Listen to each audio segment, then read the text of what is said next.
In this video, I'm going to show you how to stop Instagram from suggesting your account.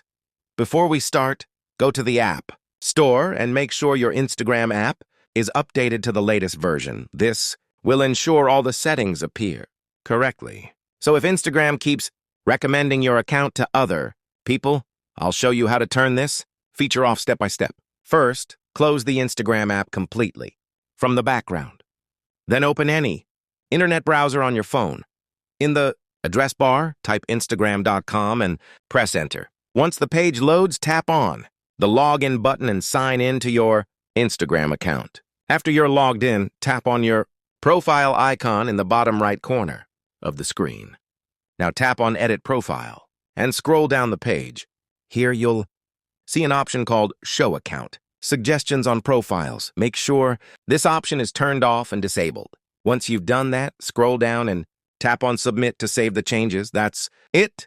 Your account will no longer be suggested to other people.